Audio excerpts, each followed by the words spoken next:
ISKCON নিষিদ্ধের দাবিতে ববিতে বিক্ষোভ মিছিল। ববি প্রতিনিধি। চট্টগ্রাম নগরে আদালতের অদূরে সাইফুল ইসলাম আলিফ ৩৫ নামে এক আইনজীবীকে হত্যার বিচার ও ইসকন নিষিদ্ধের দাবিতে বরিশাল বিশ্ববিদ্যালয়ের ববি শিক্ষার্থীরা বিক্ষোভ মিছিল করেছে। বুধবার সকাল ১১টায় বিশ্ববিদ্যালয়ের গ্রাউন্ড ফ্লোর থেকে এই বিক্ষোভ মিছিল শুরু হয়। পরবর্তীতে শিক্ষার্থীরা বিশ্ববিদ্যালয়ের প্রধান ফটকের সামনে অবস্থান নেয়।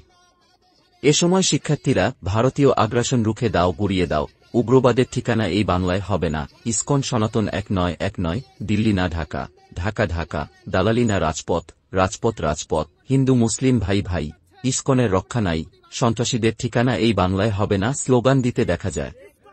বক্তারা বলেন, দেশকে অস্থিতিশীল করার জন্য একটি চক্রান্ত চলছে। স্বৈরাচারী দোসররা ইসকনকে ব্যবহার করে স্বার্থ হাসিলের জন্য দেশকে অস্থিতিশীল করছে। আমরা ছাত্র সমাজ এদের বিরুদ্ধে শক্ত অবস্থানে থাকব। ছাত্র সমাজের আগে ও স্বৈরাচারের বিরুদ্ধে রক্ত দিয়েছে, প্রয়োজন হলে আমরা আবারও রক্ত দিব। ইসকনকে জঙ্গি সংগঠন আখ্যায়িত করে এর নিষিদ্ধের দাবি জানিয়েছেন তারা।